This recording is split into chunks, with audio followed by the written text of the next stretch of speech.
Friends, आपके अपने channel ऐसा सक्सेस टू वर्ड्स में स्वागत है। आज हम स्टार्ट करेंगे चैप्टर 9 उपसर्ग संयोजन यौगिक। तो आज हम उपसर्ग संयोजन यौगिक की बेसिक जानकारी लेंगे और उपसर्ग संयोजन यौगिक क्या होते हैं, आणविक या योगशील यौगिक क्या होते हैं, इसको समझेंगे। तो आज के टॉपिक को समझने के लिए और इसे इजी बनाने के लिए आप मैं सीमा मैम के साथ वीडियो के अंत तक बने रहिए ताकि आज के टॉपिक को समझने में आपको आसानी हो। वीडियो पसंद आए तो लाइक कीजिए, इसे शेयर कीजिए और मेरे चैनल को फर्स्ट टाइम वॉच कर रहे हैं तो सब्सक्राइब कीजिए, बेल आइकन को दबाइए ताकि वीडियो की नोटिफिकेशन आपको सबसे पहले मिले। तो चलिए आज की क्लास स्टार्ट करते हैं। तो उपसर्ग संयोजन यौगिक को जानने से पहले हम यह जान लेते हैं कि उपसर्ग संयोजी रसायन क्या होते हैं। तो रसायन विज्ञान में बहुत सी शाखाएं हैं। तो रसायन विज्ञान की वह शाखा जिसके अंतर्गत उपसर्ग संयोजी यौगिकों का अध्ययन किया जाता है उपसर्ग संयोजी रसायन कहलाते हैं। उपसर्ग संयोजी यौगिक या संकुल यौगिक क्या होते हैं?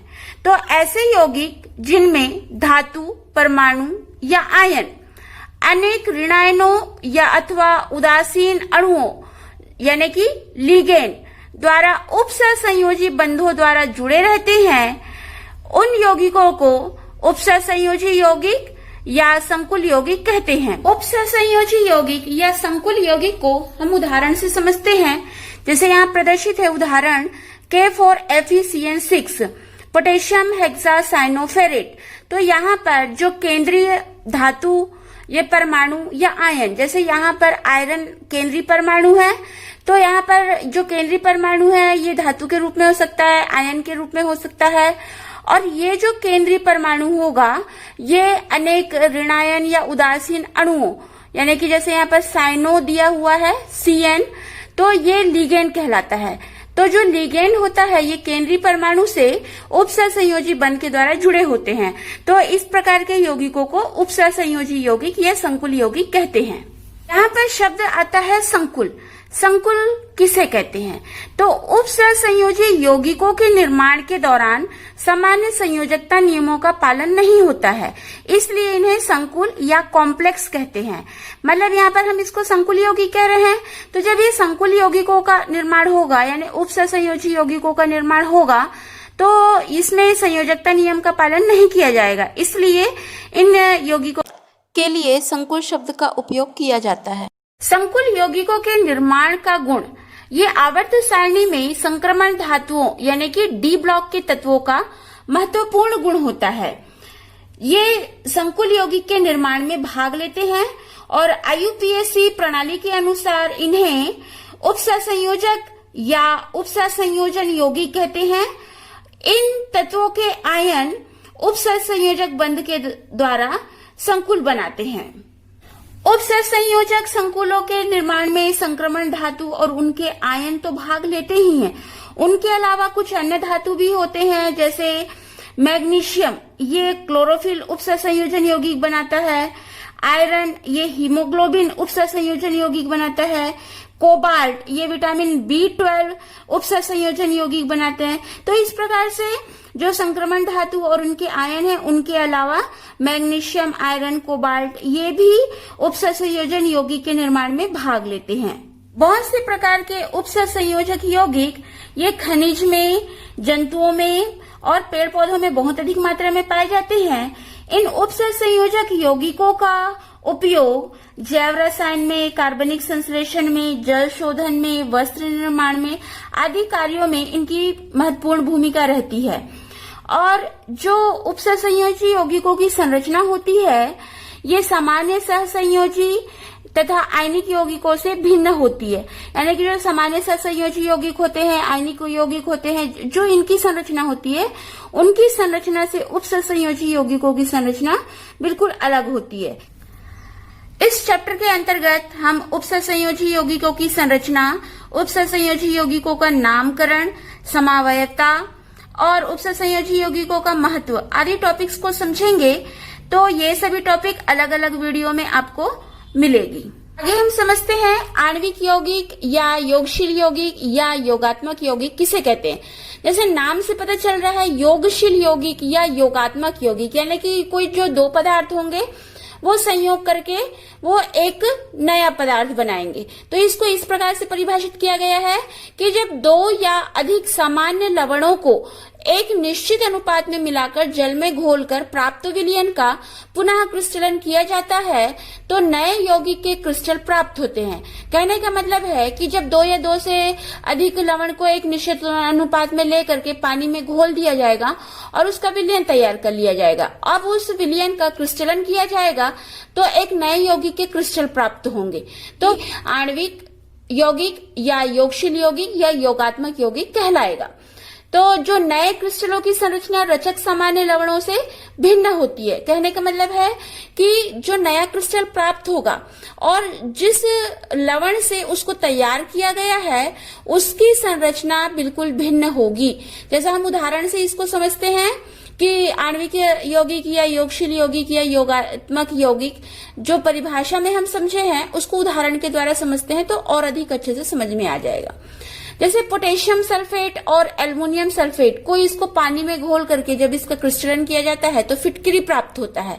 अब यहाँ पर देखिए पोटेशियम सल्फेट, एल्युमिनियम सल्फेट और जल के जो अणु है ये सभी योगशील हो करके ये यौगिक का निर्माण करते हैं। तो इनकी जो संरचना होगी वो पोटेशियम सल्फेट, एल्युमिनियम सल्फेट और पानी के अणु इससे बिल्कुल अलग होगी। सेकेंड उदाहरण है पोटेशियम क्लोराइड, मैग्नीशियम क्लोराइड। जब इसको जल में घोल करके इसका क्रिस्टलन किया जाता है तो कार्नेलाइट प्राप्त होता है। आयरन साइनाइड, पोटेशियम साइनाइड, जब इसको जल में घोल करके इसका क्रिस्टलन किया जाता है तो पोटेशियम हेक्सासाइनोफेरेट प्राप्त होता है। तो इस प्रकार से जो भी दो या दो से अधिक लवण लिए जाएंगे उसको निश्चित अनुपात में मिलाया जाएगा और उसको जल में घोल करके विलयन तैयार करके उसका क्रिस्टलन किया जाएगा। तो वो जो यौगिक मिलेगा क्रिस्टल के फॉर्म में मिलेगा और जो इस क्रिस्टल की जो संरचना होगी, जो नया यौगिक बना है इसकी संरचना जो इसको बनाने में भाग लेने वाले लवण हैं इनकी संरचना से बिल्कुल अलग होगी। आगे हम समझते हैं आणविक यौगिक या योगात्मक यौगिकों के प्रकार। तो जो आणविक यौगिक है या योगात्मक यौगिक ये दो प्रकार के होते हैं। फर्स्ट द्विक लवण और सेकंड संकुल लवण या उपसंयोजी यौगिक। इसे हम परिभाषा से ही समझते हैं कि द्विक लवण क्या होते हैं और संकुल लवण या उपसंयोजी यौगिक क्या होते हैं और इन दोनों में अंतर को भी समझेंगे। तो फर्स्ट है द्विक लवण। तो ऐसे योगात्मक लवण जो जल में विलय करने पर अपने सभी अवयवी आयनों में विभक्त हो जाते हैं, ऐसे योगात्मक लवण को द्विक लवण कहते हैं। ये द्विक लवण के जलीय विलयन में सभी घटक आयन का परीक्षण किया जा सकता है और जब इसे तैयार किया जाता है तो जो भी दो लवण लिए जाते हैं उसे एक निश्चित अनुपात में मिलाकर तैयार किया जाता है। जैसे कि यहाँ पर एक बीकर या चाइना डिश में पोटेशियम सल्फेट और एल्युमिनियम सल्फेट का जलीय विलयन तैयार करके इसको मिश्रित किया जाएगा और शुष्क होने तक की इसको वाष्पित करके पोटाश एलम प्राप्त किया जाएगा। तो इस क्रिस्टल में कुछ जल के अणु भी होते हैं तो ये जल योजित क्रिस्टल लवण कहलाते हैं। द्विक लवण ठोस अवस्था में स्थायी होता है और द्विक लवण को जब जल में विलय किया जाता है तो ये अपने आयनों में विभक्त हो जाता है। जैसा कि हमको यहाँ पर समीकरण प्रदर्शित है, पोटाश एलम जिसको फिटकिरी कहते हैं जब जल में विलय किया जाता है तो ये K+ ion, Al3+ ion, SO4 2- ion और जल तो रहता ही है। तो इस प्रकार से ये अपने अवयवी आयनों में विभक्त हो जाता है। आगे हम देखते हैं द्विक लवण के भौतिक एवं रासायनिक गुण अपने अवयवी यौगिकों के समान होते हैं। यानी कि जो द्विक लवण बना हुआ है यहाँ पर पोटाश एलम, तो ये पोटाश एलम का भौतिक और रासायनिक गुण जो अवयवी यौगिक लिए गए हैं यानी कि पोटेशियम सल्फेट, एल्युमिनियम सल्फेट उसी के समान ही होंगे। इनके सूत्र में अवयवी लवण पूरे रूप में और साथ साथ लिखे जाते हैं। जैसा कि हमको यहाँ पर समीकरण प्रदर्शित है, जो भी लवण लिया गया है जब ये पोटाश एलम बन रहा है, जैसे यहाँ पर पोटेशियम सल्फेट, एल्युमिनियम सल्फेट और जल के अणु हैं, तो जब समीकरण में इसको हम कंप्लीट लिख रहे हैं तो इसमें जो भी है इसको इनटू करके पूरा पूरा लिखा जा रहा है। सेकंड संकुल लवण या उपसंयोजी यौगिक, ऐसे योगात्मक यौगिक जो जलीय विलयन में अपने सभी अवयवी आयनों में विभक्त नहीं होते। यानी कि जैसे यहाँ पर जो द्विक लवण जैसे तैयार किया गया है इसको भी ऐसे ही तैयार किया जाता है, दो विलयन लिया जाता है और उसको मिश्रित करके उसको शुष्क होने तक के वाष्पित करके बनाया जाता है। जैसे एक बीकर या चाइना डिश ले लेंगे, उसमें पोटेशियम साइनाइड और फेरस साइनाइड के जलीय विलयन को मिश्रित करके वाष्पन की क्रिया करके इसको पोटेशियम फेरोसाइनाइड तैयार किया जाएगा। संकुल लवण या उपसंयोजी यौगिक में जलीय विलयन बनाने पर ये अपने सभी अवयवी आयनों में विभक्त नहीं होते हैं, तो आयनों में विभक्त नहीं होने के कारण इसके सभी घटक आयन का परीक्षण नहीं होता है, तो ऐसे यौगिक संकुल लवण या उपसंयोजी यौगिक कहलाते हैं। आगे हम समझते हैं, यह ठोस अवस्था तथा विलयन दोनों में स्थायी होता है। जब जल में विलय किया जाता है तो ये अपने अवयवी आयनों में विभक्त नहीं होता है। जैसे हमको यहाँ पर समीकरण प्रदर्शित है कि जो K4FeCN6 है, ये द्विक लवण की तरह ये अलग अलग आयनों में विभक्त नहीं होता है, ये केवल एक K+ आयन में और दूसरा FeCN6 4- ये जटिल आयन में विभक्त होता है। संकुल लवणों के भौतिक एवं रासायनिक गुण अपने अवयवी यौगिकों से पूर्णतः भिन्न होते हैं। यानी कि जैसे हम यहाँ पर समीकरण में देख रहे हैं कि यहाँ पर पोटेशियम साइनाइड और यहाँ आयरन साइनाइड है, तो ये दोनों मिलकर के पोटेशियम फेरोसाइनाइड बना रहे हैं। तो ये जो पोटेशियम फेरोसाइनाइड है, इसके भौतिक और रासायनिक गुण ये पोटेशियम साइनाइड और आयरन साइनाइड से बिल्कुल अलग होंगे।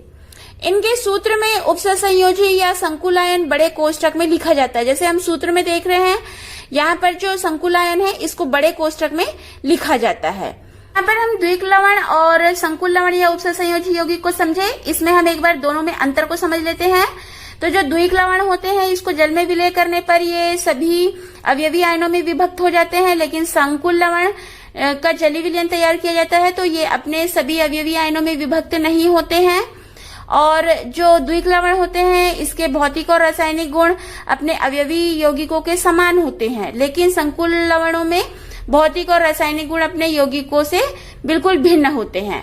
और जो इनके सूत्र होते हैं, अवयवी लवण पूरे रूप में और साथ साथ लिखे जाते हैं, लेकिन जो उपसंयोजी यौगिकों के सूत्र होते हैं उसमें उपसंयोजी या संकुलायन को बड़े कोष्ठक में लिखा जाता है। हम समझते हैं संकुल के प्रकार। तो संकुल शब्द से हम समझ रहे हैं कि यहाँ पर जो उपसंयोजी यौगिक होते हैं उसमें जो बड़े ब्रैकेट में लिखाया जाता है उसको संकुल कहते हैं। तो ये संकुल 3 प्रकार के होते हैं, धनायनिक संकुल, ऋणायनिक संकुल और उदासीन संकुल। तो इन्हें हम एक एक करके समझते हैं। तो फर्स्ट है धनायनिक संकुल। तो वह जटिल लवण जिनमें संकुल आयन पर धनात्मक आवेश होता है वह धनायनिक संकुल कहलाता है। यानी कि जैसा हमको यहाँ पर उपसंयोजी यौगिक प्रदर्शित है, इसमें धन आवेश है, तो इसे हमको समझ जाना है कि ये धनायनिक संकुल होता है। सेकंड, ऋणायनिक संकुल। वह जटिल लवण जिनमें संकुल आयन पर ऋणात्मक आवेश होता है ऋणायनिक संकुल कहते हैं। जैसे एग्जाम्पल हमें प्रदर्शित है, जो संकुल है उपसंयोजी यौगिक का संकुल है, इस पर ऋणावेश है, तो यह ऋणायनिक संकुल कहलाएगा। थर्ड, उदासीन संकुल।